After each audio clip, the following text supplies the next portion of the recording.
Hello, Angie Talks family. Good morning, good afternoon, good evening.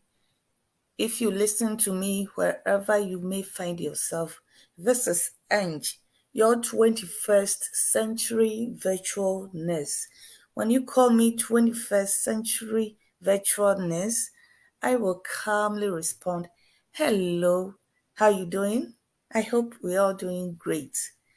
Let's talk. We have a lot of people around us that we associate with, but let's talk about safe people, how to identify them. If you have ever left a party, relationship, or phone call feeling worse than before it, you've probably already experienced being around unsafe people. Don't feel bad. It's an easy mistake to make. We all make it. We've all made it before. Unsafe people are everywhere, even within you. Yes, even within you. If you allow them to entrench themselves too deeply in your life or in your relationships, they can harm your emotional and spiritual health. But there is a good news. Once you've learned how to identify these people, that is, the unsafe people, you can learn to spot the opposite, which is the safe people. The safe ones who can enrich your life. So once you've been able to identify the unsafe one, you can turn it the opposite way, which is the safe one, who can help enrich your life for the better. For instance, you know that college boyfriend or girlfriend you can't stop thinking about, right?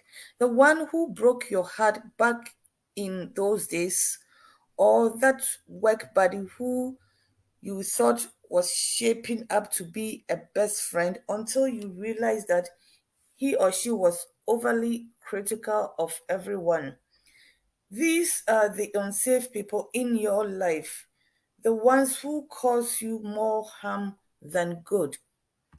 So the message is unsafe people can be destructive and lead to unhappiness. There are three different groups of unsafe people. First, there are the abandoners. These people who enthusiastically start relationships but rarely see them through. Let's say you begin dating an abandoner. Things may get off to a great start. Long phone calls, restaurant reservations, flowers, and chocolates. But the impetus rarely lasts once you pass the first impression stage and flaws begin to appear. Abandoners don't want true closeness or commitment. And when perfection isn't attainable, they leave. Then there are the critics. That's the second people. If you want help solving a problem, your critical friend might be the ideal person to call.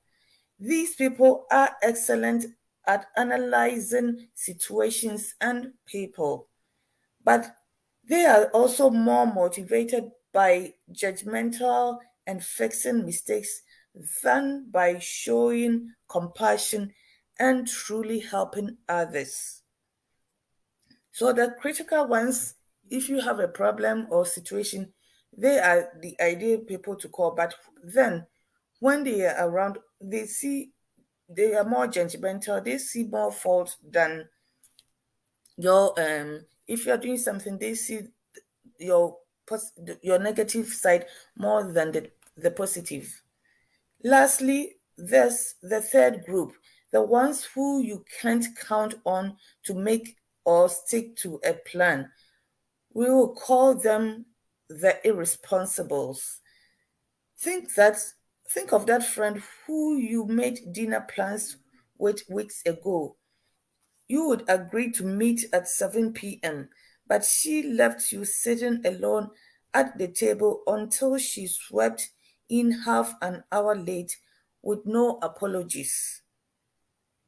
While irresponsibles are fun and spontaneous, you can count on them. No, you can count on somebody who is not responsible. If they are not responsible, they won't be committed to anything. So what do you do these so what do all these groups have in common? An inability or lack of desire for true closeness. That's what they have in common with each other. They don't have the desire and commitment. They don't have the inability. They don't have the ability to commit to something with each other and with God. Inviting these types of people into your life without truly analyzing their impact on you can make you unhappy. And in the long run, their presence can even be destructive.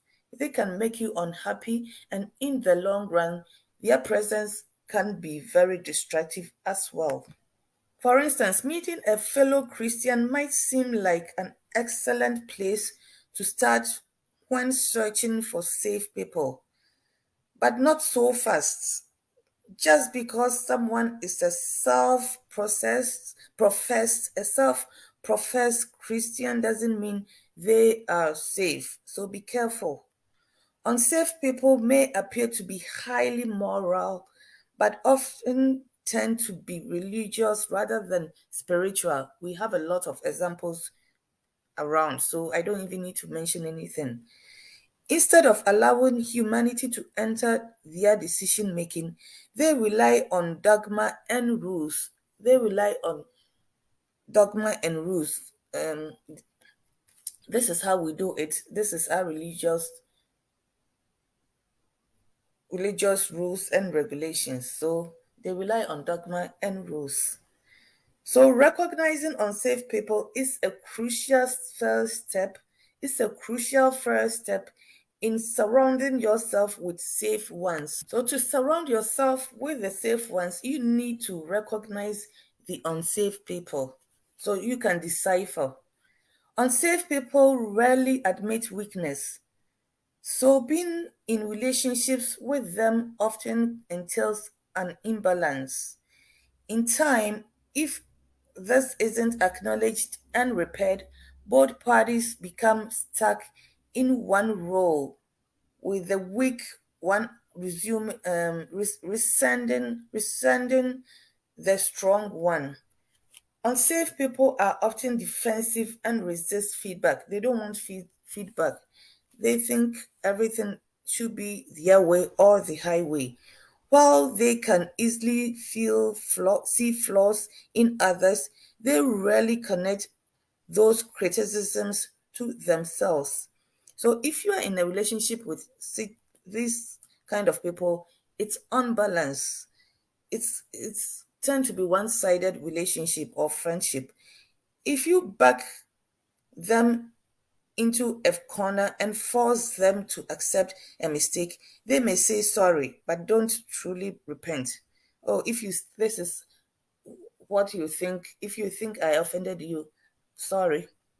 But they just say it, they don't repent from it. Apologies are only worthwhile if accompanied by a sincere desire to change. But unsafe people aren't interested in character growth. No, they are not humble enough to accept the hurt caused and fix it. In short, unsafe people think they are perfect, and because they resist change and growth, they remain stagnant. If you resist change, you can never grow because we we, we listen to constructive criticisms and feedback and correct from it and grow. If all of this sounds unpleasant and puts you off meeting anyone for good, take heart in the fact that the world isn't entirely populated by unsafe people, nor are unsafe people incapable of change. For every person who denies their faults, there's someone who accepts theirs and is willing to work on them. So don't think because you've dealt with somebody or a couple of people who are not ready to change. Everybody in the world is the same way. Some people are ready to change and they grow or they will evolve. Now that you can recognize the traits of unsafe people, you can use your knowledge to seek out the opposite, that is, the safe people. But before you do that, you should examine your relationships. Do self examination or self reflection. If you understand the interpersonal traits of unsafe people, you will be able to recognize unsafe patterns in your own relationships. So you have to examine your own relationship as well. Let's say you've just learned an upsetting family secret and have to offload. So you call up your friend Angelina to chat. A week later, another friend, a mutual friend, Sarah, calls you.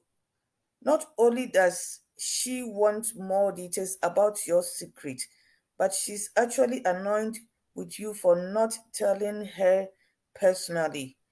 You panicked, devastated, and most of all betrayed by Angelina. Now, like how could Angelina have shared your confidence?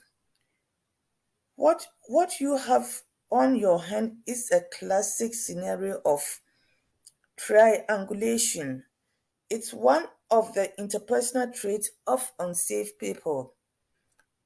You told me something, a family secret, and a week later you heard it from a mutual friend of us who is upset that you didn't tell her personally. Angelina has a trait that is called triangulation. She's putting you she's broken your confidence, your trust, because you just told Angelina, and Angelina has revealed the secret to another person. Do you know why this happened? Unsafe people are uncomfortable with true connection. In the triangulation scenario just which I just described, Angelina might have acted to create a rift between you and Sarah, or she might have talked to another person because she was unable to openly share her reaction with you. When you told Angelina your family secret, she wasn't able to openly share her reaction with you, so she has to go and gossip. Often, people like Angelina are truly ignorant about the pain they cause. We see it a lot. If I am in a relationship with you, friendship, whatever, and I tell you a secret, you should feel very privileged because for somebody to open up and share their secret with you, it means they trust you. But most people in our community take these things for granted. So no matter when the relationship break, you hear them saying, "Oh, we have audios. I've been recording you." What the heck? Like, if you don't trust somebody that much, why would you be in a relationship with them in the first place? So if we've had been friendship for years, all these years you've been recording your friend, for what reason? What was the motive behind those recording? Right? So unsafe people, they are ignorant about the pain they cause others. Ask yourself the following questions about any relationship in your life. Do you feel guilty when you say no to this person? That does that person become angry and harsh when confronted, even gently, about a problem in your relationship?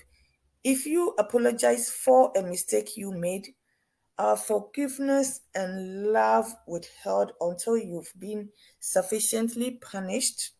If you answered yes to any of the above, then you are enmeshed in an unsafe relationship. So check your friends around you and loved ones.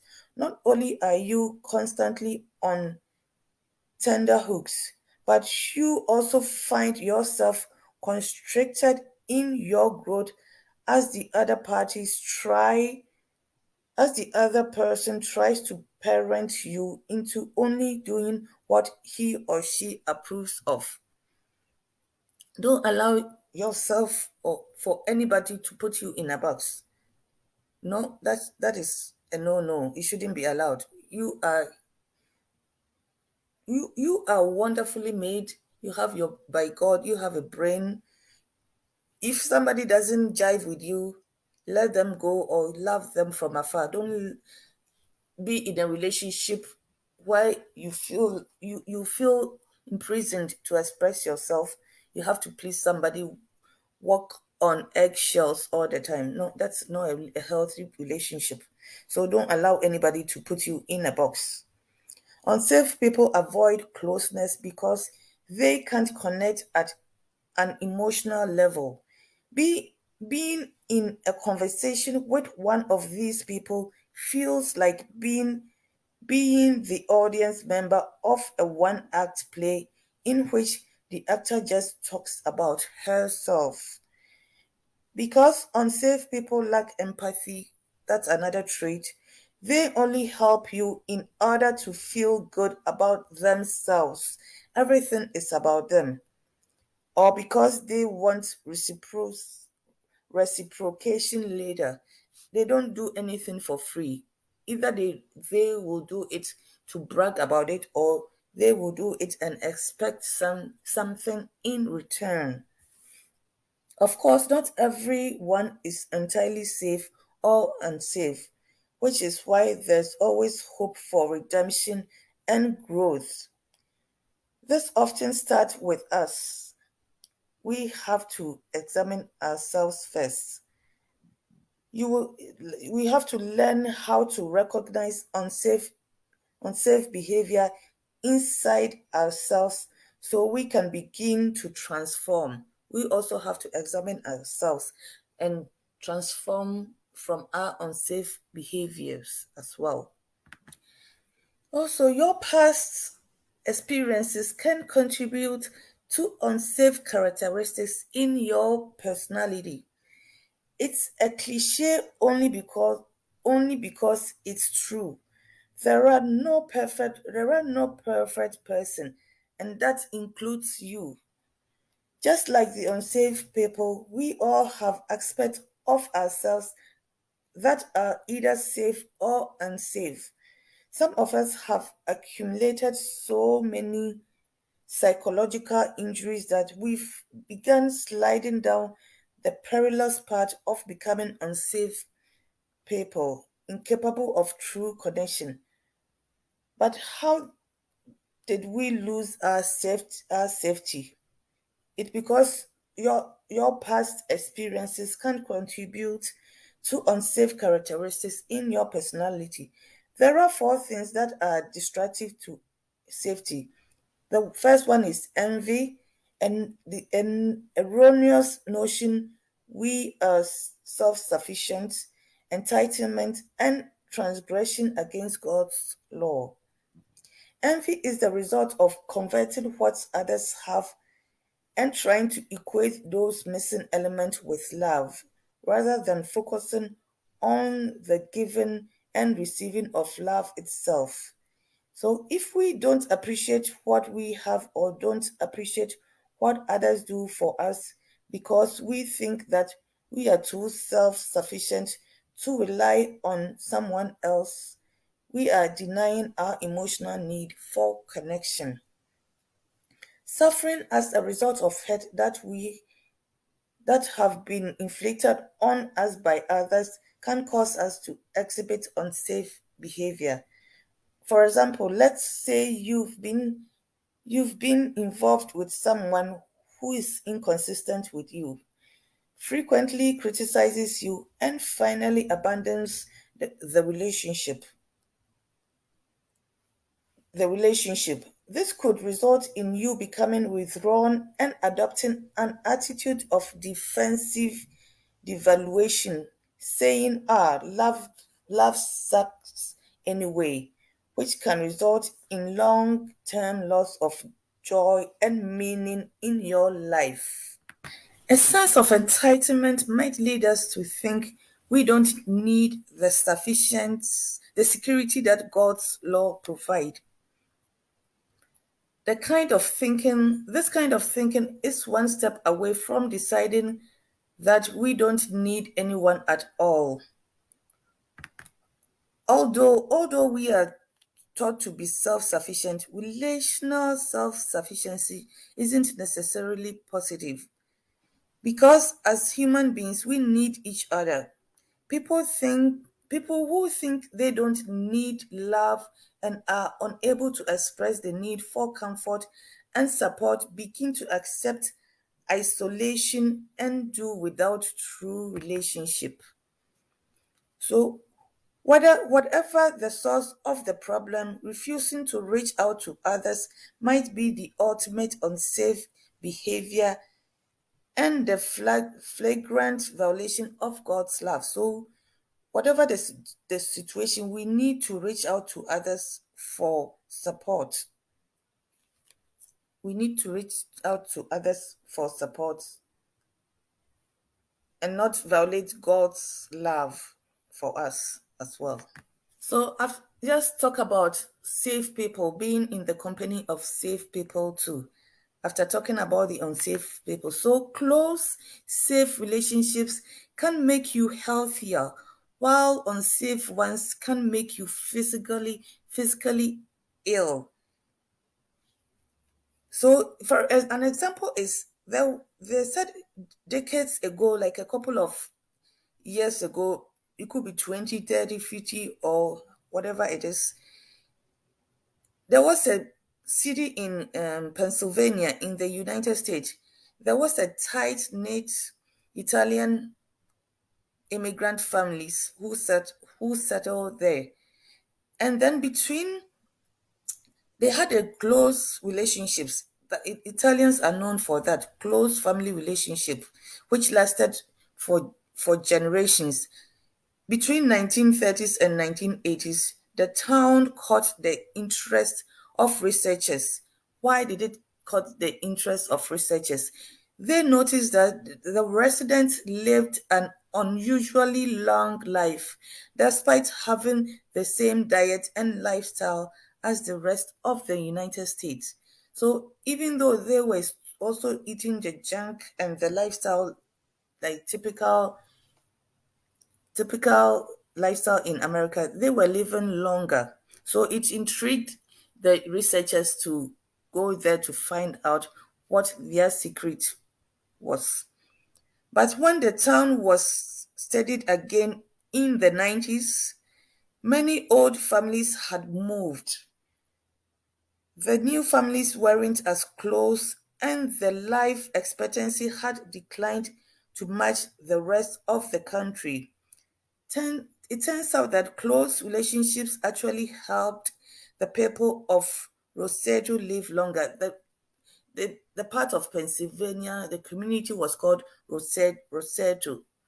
So in the 1930s and 80s, they had a long their lifespan was lengthened, but in the 1990s, researchers found out when they went back again, they found out their life expectancy has declined just like anybody else.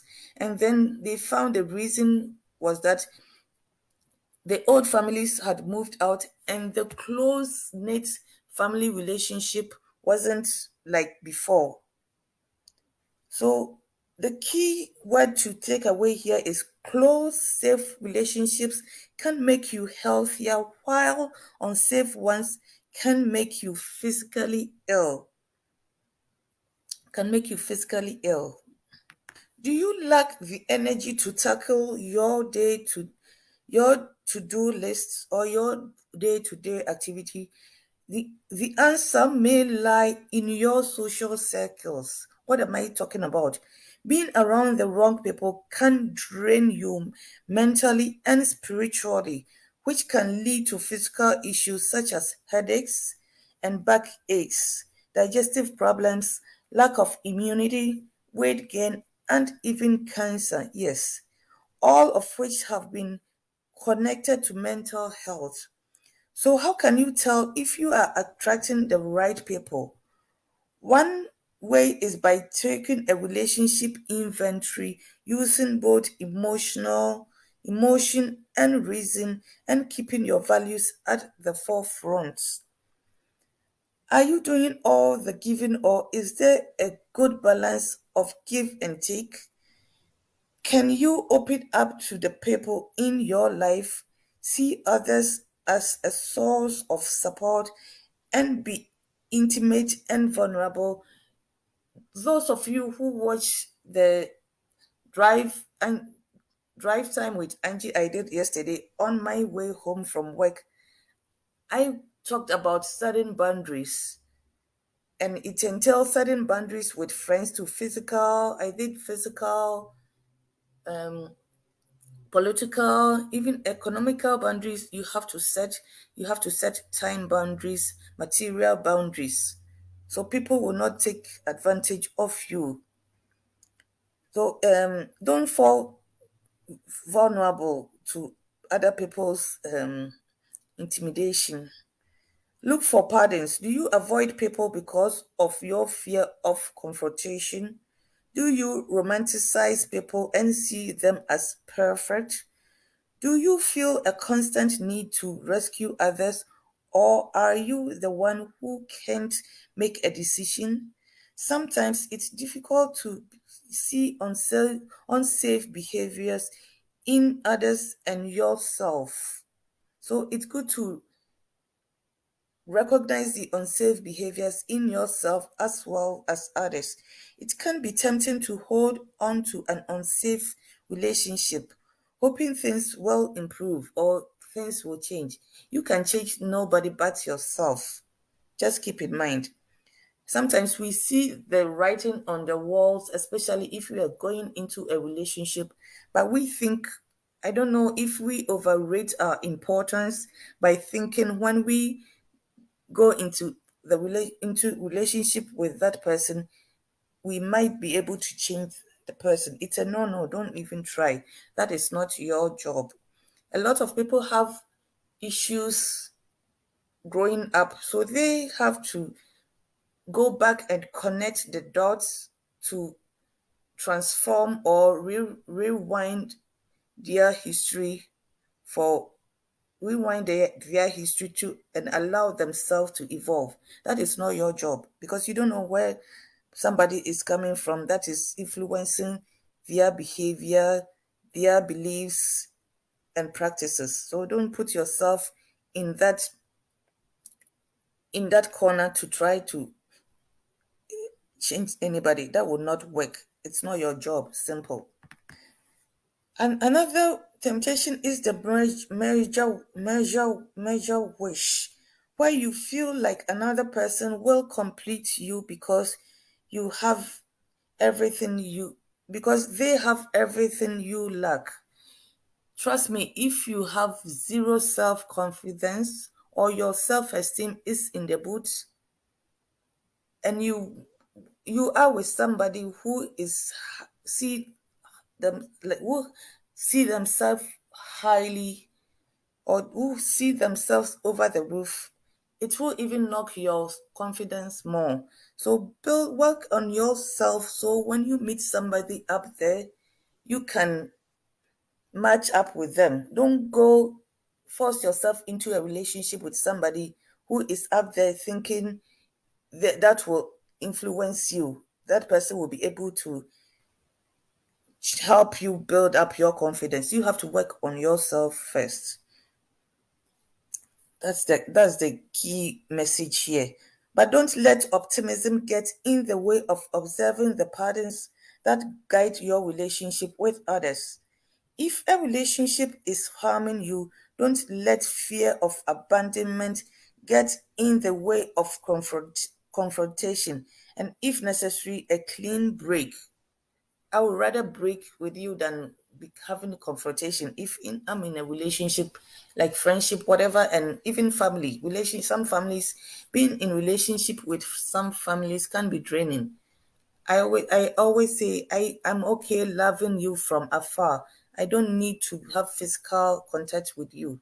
If your presence doesn't really add up to me, or it depresses me. If your presence is destructive, I will love you from afar, which I think I'm allowed to do that. Bringing safe people into your life can help you develop safe and healthy relationships. Let's do a little exercise. Rewind the reel of your life until you come to a time when you hurt someone. Pause there. Have you always felt a lingering regret for the way you behaved? Let's say you pick up the phone, call that person, and sincerely express your regret. Now, imagine that she tells you that she forgave you years ago. Can you imagine the relief? A wholehearted act of forgiveness is one of the godliest acts a person can commit. When someone forgives you and accepts you with love despite your actions, that tells you you are exactly the type of safe person you want in your life. That tells you they are exactly the type of safe person you want in your life. That would be great if we all have these kind of people in our life. They are there, but we have to work on ourselves, do reflections, and be vigilant and find them. We all want someone who accepts us, help us grow, and make us better. Safe people acknowledge that spiritual life isn't just a relationship with God, but involves authentic relationship with each other. Relationships fuel us, teach us boundaries, heal us, and root us. Church, friendships, and support groups are all good places to find safe people. Here are 6 tips you can follow to create safe relationships.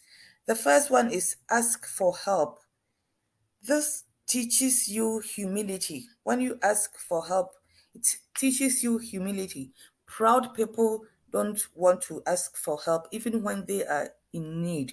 Show you your needs, shows you your needs, forces you to take initiative, and gives you an avenue to show grace.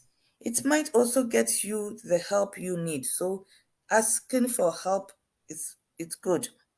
Secondly, acknowledge your needs but remain authentic to who you are. If you don't like too many hugs, for example, don't try and suddenly become physically demonstrative. Don't pretend. Be authentic. Be genuine.